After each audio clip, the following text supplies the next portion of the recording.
Gregor Clegane. Sir Gregor, known as the Mountain That Rides, is the most feared knight in the history of Westeros. Not because of his honor or his skill, but because of his size, his strength, and his willingness to commit atrocities. Born around 265 AC in the Westerlands, Gregor stood well over 7 feet tall and weighed more than 30 stone.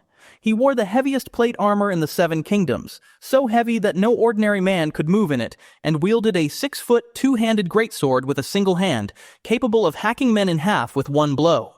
He was knighted by Prince Rhaenyra Targaryen at the age of 17, a knighthood that many regarded as a mockery of the institution. His crimes began at home. Rumors circulated that he murdered his father, his sister, and his first 2 wives, though none were ever proven. What is not rumor is what he did during the sack of King's Landing in 283 AC. Gregor and Sir Amory Lorch scaled Maegor's holdfast. Gregor murdered the infant Prince Aegon Targaryen by smashing his head against a wall, then raped and murdered Aegon's mother, Princess Elia Martell of Dorne, with the child's blood still on his hands. These acts were never publicly acknowledged, but they were common knowledge at Casterly Rock, and they defined the relationship between Dorne and the Iron Throne for a generation. During the War of the Five Kings, Gregor served as Tywin Lannister's primary instrument of terror. He raided the Riverlands without banners, burning villages and torturing small folk. He killed Sir Hugh of the Vale at the Hand's Tourney in 298 AC, a lance through the throat, and flew into a murderous rage when unhorsed by Loras Tyrell, attacking Loras's horse before turning on the knight himself. He held Arya Stark captive at Harrenhal, where she witnessed his atrocities firsthand.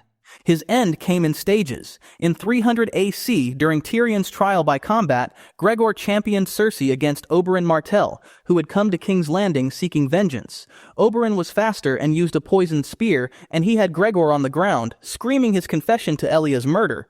But Gregor, seemingly down and out, pulled Oberyn down and crushed his skull with his bare hands. The manticore venom from Oberyn's spear then began its slow, agonizing work on Gregor. Grand Maester Pycelle declared the condition incurable. But Qyburn, the disgraced maester, took Gregor's dying body and transformed it through dark arts into something no longer human. The silent, undead Sir Robert Strong, Cersei's personal bodyguard, who never spoke and never removed his armor. Gregor's final end came during the Battle of King's Landing in 305 AC, when his brother Sandor confronted him in the ruins of the Red Keep. Stabbed multiple times, his eye gouged out, Gregor refused to die. Sandor tackled him through a wall, and both brothers fell to their deaths. Ryam Redwyne is one of the most celebrated knights in history. Hailing from House Redwyne of the Arbor, he was the 3rd son of Lord Manfred Redwyne. In 50 AC, Ryam accompanied his father to King's Landing when Lord Manfred was appointed Master of Ships by King Jaehaerys Targaryen I, and it was in the capital that the young Ryam would forge his legendary reputation. His rise came through the tourney grounds. During the celebration of King Jaehaerys' 10th year of coronation, Ryam unhorsed a series of formidable opponents. Sir Ronald Baratheon, Sir Arthur Oakheart, Lord Simon Dondarrion, Sir Harris Hogg, and, most impressively, 2 sitting members of the Kingsguard, Sir Lawrence Roxton and Sir Lucamore Strong. His victory was crowned by the honor of naming Queen Alysanne Targaryen the Queen of Love and Beauty, a gesture that endeared him to the royal court. In 89 AC, he won a tourney held in the King's Honor at Old Town, and in 98 AC, at a grand tourney in King's Landing celebrating Jaehaerys' 50th year of reign, Ryam and Sir Clement Crabbe broke 30 lances against each other in what the king himself declared the finest display of jousting in the history of Westeros. Beyond the lists, Ryam served as Lord Commander of the Kingsguard under both Jaehaerys and his successor, Viserys. He had joined the Kingsguard in 60 AC. Ryam was present at the Great Council at Harrenhal, guarding King Jaehaerys as the lords debated the succession. Under Viserys I, he attended small council meetings, the heirs tournament, the funeral of Queen Aemma and Prince Balon, and the ceremony naming Princess Rhaenyra as heir to the Iron Throne. He also played a role in exposing Sir Lucamore Strong's breach of his Kingsguard vows. Strong had secretly fathered 16 children, bringing the matter to Lord Commander Sir Giles Morrigan and ensuring Lucamore's banishment to the Night's Watch. His one notable failure came in 99 AC, following the death of Septon Barth. Ryam was appointed Hand of the King, and his tenure was considered one of the worst in history. He was replaced within a year by Prince Balon Targaryen. Maester Pylos would later use Ryam as his primary example when teaching the distinction between martial prowess and political smarts to young lords. The Great Knight died in King's Landing in 105 AC from a long illness. His legacy endured for generations. Jon Snow and Robb Stark played as children pretending to be Sir Ryam. Sir Jaime Lannister, himself Lord Commander, felt unworthy of a position once held by Ryam. Even Varys lamented that the days of knights like Ryam Redwyne had gone to dust and song. Harrold Westerling is described in House of the Dragon as a paragon of chivalry and honor, a man whose entire life was defined by his absolute fidelity to his vows. A knight of House Westerling from the Westerlands, he had served in the Kingsguard since the days of King Jaehaerys, making him a figure of extraordinary longevity. In House of the Dragon, Harrold is depicted as a steady, principled presence amid the growing dysfunction of the Targaryen court. He guards Princess Rhaenyra at the Dragon Pit and accompanies her on various royal occasions, serving as both protector and moral compass. His defining moment comes in the immediate aftermath of Viserys' death in 129 AC. When Hand of the King Otto Hightower moves swiftly to crown Prince Aegon and orders the Kingsguard to ensure Rhaenyra cannot contest the throne, Harrold refuses. His response? "I recognize no authority but the king's, and until there is one, I have no place here." He removes his white cloak and resigns rather than participate in what he regards as a betrayal of his sworn duty. This act stands in contrast to the book version of events. In Fire and Blood, Harrold dies of old age in 112 AC, 17 years before the Dance of the Dragons. The HBO series significantly expands his role, keeping him alive through the succession crisis and using him as a vehicle to dramatize the moral stakes of the Green's coup. The show's Harrold is a composite figure, embodying the institutional honor of the Kingsguard that Criston Cole so conspicuously abandons. He is the ideal of the white cloak made flesh, with his quiet departure from the Red Keep carrying the weight of an entire institution's lost integrity. Harwin Strong earned his famous epithet in a very simple manner. He was the strongest man in the Seven Kingdoms during the reign of King Viserys. The eldest son and heir of Lord Lionel of Harrenhal, Harwin came to court with his father and rose through the ranks of the City Watch, the Gold Cloaks, to become a captain, placing him at the heart of the capital's power structure. His physical reputation was tested most publicly at the tourney held in 114 AC to celebrate the wedding of Princess Rhaenyra to Laenor Velaryon.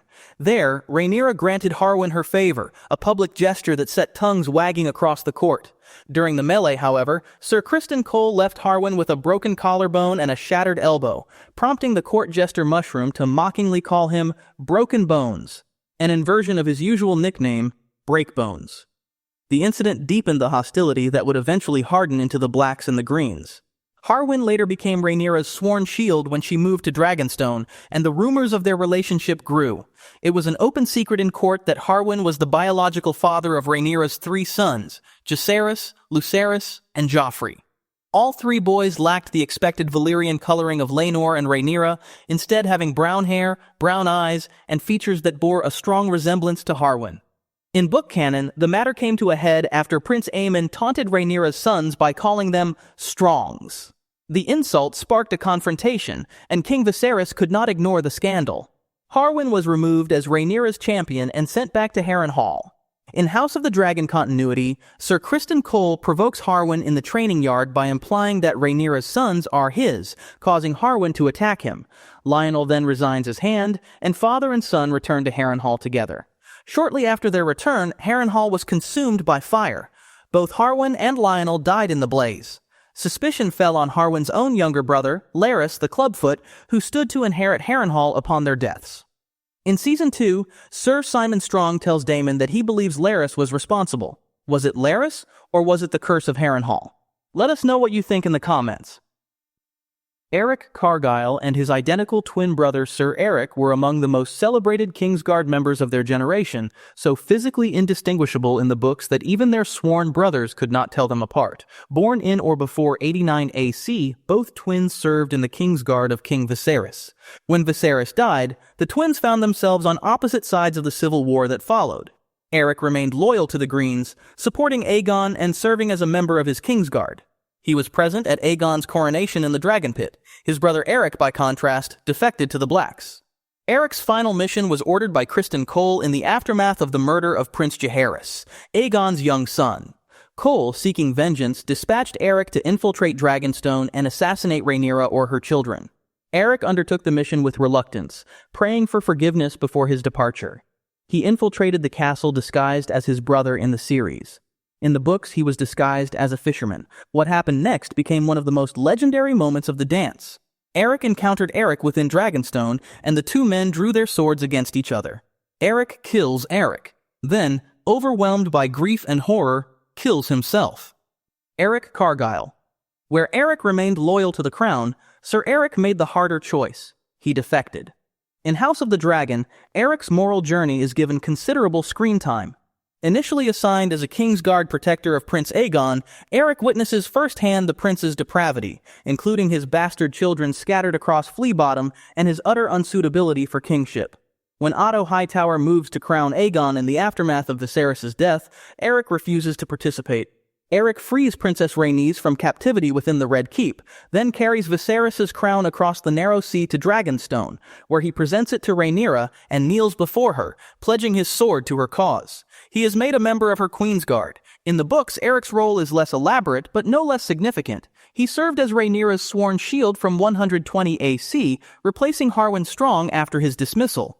His death mirrored his twins in its tragedy. The ballad Farewell, My Brother, attributed to Lucaon of Tarth, was written in their memory. Lady Olenna Tyrell, generations later, named her twin personal guards Erryk and Arryk in their honor. Laenor Velaryon was born into one of the most powerful dynasties in Westeros. He was the only son of Lord Corlys, the Sea Snake, the greatest seafarer in the history of the realm, and Princess Rhaenys, the queen who never was. Born in 94 AC, he was the heir to Driftmark and, from a young age, the rider of Seasmoke, who was his pride and passion. Laenor's early life was shaped by his mother's exclusion from the Iron Throne. In 101 AC, at the Great Council at Harrenhal, Lord Corlys and Princess Rhaenys championed Laenor's claim to the throne, arguing for primogeniture through the female line. The lords of Westeros voted overwhelmingly for Viserys Targaryen instead, a slight that would define House Velaryon's political identity for a generation. Laenor earned his knighthood mere weeks before his marriage to Princess Rhaenyra in 114 AC, a political alliance designed to unite the two great houses of Valyrian blood. The marriage was a convenience for both parties. Laenor's preference for male companions was an open secret. But Rhaenyra and Laenor reached an understanding. He proved a kind and devoted legal father to her three sons, Jacaerys, Lucerys, and Joffrey. Despite widespread rumors that Harwin Strong was their biological father, Laenor embraced his role without public complaint. In House of the Dragon, Laenor is depicted as a skilled warrior who actively participates in the war for the Stepstones alongside his father and Prince Daemon Targaryen, riding Seasmoke into battle against the Triarchy. He is brave, warm-hearted, and genuinely fond of Rhaenyra, even if their marriage is not a romantic one. His relationship with his lover, Sir Joffrey Lonmouth, is depicted with tenderness, making Joffrey's death at the wedding tourney, beaten to death by Sir Criston Cole in a rage, all the more devastating. His fate diverges between the books and the show. In Fire and Blood, Laenor is murdered in 120 AC at Spicetown by his companion, Sir Qarl Corey. His body is recovered, and his funeral at high tide is a grand affair attended by Viserys. In the HBO series His Death is Staged, Rhaenyra and Daemon arrange for a substitute body to be burned beyond recognition, allowing Laenor to shave his distinctive hair and escape to Essos with Qarl Corey, free to live as he chooses. It is one of the show's most emotionally generous departures from the source material. With Season 3 on the way, we'll be doing plenty of deep dives into the House of the Dragon. Subscribe so you don't miss out. Jorah Mormont. His story is one of the most complex in the entire saga, a man who began as a spy and ended as a martyr, whose love for a queen he could never possess drove him across continents and into the jaws of death. Born around 254 AC on Bear Island in the north, Jorah was the son of Jur, who later became Lord Commander of the Night's Watch. He inherited the lordship of House Mormont after his father joined the Watch. His knighthood was earned on the battlefield. During Greyjoy's rebellion in 289 AC, Jorah was among the first men to breach the walls during the Siege of Pike, displaying courage that earned recognition from King Robert himself. Jorah won the tourney at Lannisport after breaking 9 lances against Jaime Lannister, then crowned Lynesse Hightower Queen of Love and Beauty, and married her. The marriage nearly destroyed him.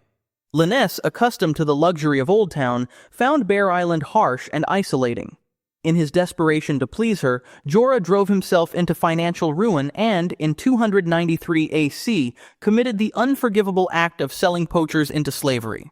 When Ned Stark condemned him to death, Jorah fled Westeros with Laenor, leaving behind his Valyrian steel sword, Longclaw. Laenor abandoned him in lease for a wealthier merchant prince. Jorah's exile led him to Essos, where he worked as a sellsword and became familiar with Dothraki language and customs, earning the nickname Jorah the Andal. During this period, he also became an informant for Lord Varys, reporting on the movements of the exiled Targaryens in exchange for the promise of a royal pardon. His life changed forever when he encountered Daenerys Targaryen in Pentos and became her first sworn sword. His loyalty to Daenerys gradually eclipsed his role as a spy. He prevented an assassination attempt on her life in Vaes Dothrak. He was at her side during the liberation of Astapor, the siege of Yunkai, and the long struggle to hold Meereen.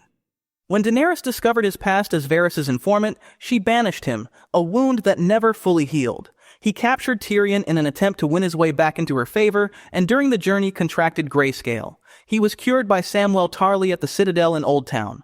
Jorah returned to Daenerys' side in time for the Long Night. He died during the Battle of Winterfell in 305 AC, cut down by the army of the dead while defending Daenerys with his last breath. She held him as he died. Oswell went. Sir Oswell is one of the most enigmatic figures in the history of the Kingsguard, a man defined almost entirely by his final act of loyalty, defending the Tower of Joy until the very end. A knight of House Went, he was the younger brother of Lord Walter of Harrenhal. Oswell wore a black bat on his white enameled helm, a distinctive identifier that made him recognizable on the field. He served in the Kingsguard of the Mad King Aerys, and Jaime, who trained alongside him, recalled him as a good man. High praise by Jaime's standards. Oswell was present at the tourney at Harrenhal in 281 AC, hosted by his own brother Lord Walter, ostensibly to celebrate his maiden daughter, but widely believed to be a clandestine gathering orchestrated by Prince Rhaegar to discuss the deposition of his increasingly erratic father. It was here that Rhaegar crowned Lyanna Stark with a crown of winter roses, setting in motion the chain of events that would lead to Robert's rebellion. When the rebellion erupted and the Targaryen regime collapsed, Oswell remained at his post. Prince Rhaegar entrusted him, along with Gerald Hightower and Arthur Dayne, with guarding Lyanna at the Tower of Joy. When Ned arrived with 6 companions in 283 AC to reclaim his sister, the 3 Kingsguard refused to yield. The battle that followed left only Ned and Howland Reed alive from the Northern Party. Oswell, Arthur Dayne, and Gerald Hightower were slain. Oswell Went is remembered as one of the last true knights of the old Kingsguard, a man who kept his vows to the very end, even when the cause was lost and the king was dead. Oswell Went does not appear as a distinct character in Game of Thrones. His role at the Tower of Joy is merged with that of Gerald Hightower in the show's depiction of the flashback sequence in Season 6. Aemon Targaryen. Known throughout Westeros as the Dragonknight, Aemon is regarded by many scholars as the greatest knight in the history of the Targaryen dynasty, a man whose martial excellence was matched only by his personal honor and whose story is inseparable from the tragedy of his twin sister Rhaenys. Born in 136 AC in the Red Keep, Aemon was the second son of King Viserys II and Lady Lara Rogare. A dragon's egg was placed in his cradle at birth, as was Targaryen custom, though his older brother Aegon was found hitting the newborn Aemon with the egg, a small, ominous sign of things to come. Aemon joined the Kingsguard aged 17 during the reign of his uncle Aegon III and went on to serve under 4 more kings, Daeron, Baelor, Viserys II, and finally his own brother, Aegon IV. He was deemed worthy of carrying Dark Sister, the Valyrian steel sword of House Targaryen, a blade with a rich and storied history. His helm bore a 3-headed dragon of House Targaryen wrought in white gold, the image that gave him his epithet. His military career included the invasion of Dorne, during which he displayed extraordinary bravery by intercepting a poisoned arrow intended for the king. In 161 AC, during a Dornish rebellion that undid Daeron's conquest, Aemon was present when Daeron I was betrayed and killed under a peace banner. Aemon slew 2 of the betrayers before being captured and imprisoned by Lord Will of Will in a crow cage suspended over a pit of vipers. The shadow over Aemon's life was his relationship with his twin sister Rhaenys, who was married to their brother Aegon IV, a man of legendary cruelty and gluttony. Aegon treated Naerys with contempt and spread rumors that Aemon was the true father of Naerys' son, Prince Daeron, in an attempt to disinherit Daeron in favor of his bastard son Daemon Blackfyre. These rumors haunted the Targaryen dynasty for generations, ultimately contributing to the Blackfyre rebellions. Aemon died honorably, cut down while defending King Aegon from assassins, sometime between 178 and 183 AC. The irony of his end, dying to protect the very man who had spread vile rumors about him, revealed his character, whose commitment to his vow was absolute, who served not the person who happened to be king, but the institution of the crown. His legacy endures in multiple forms. The ballads and songs about him are among the most popular in Westeros. Sansa Stark dreams of being saved by a knight like Aemon the Dragonknight. Bran Stark lists him among the great Kingsguard he wishes to emulate. He is remembered as the ideal of Targaryen knighthood. Thanks for watching. If you enjoyed this, make sure to subscribe. We've got plenty more lore coming up.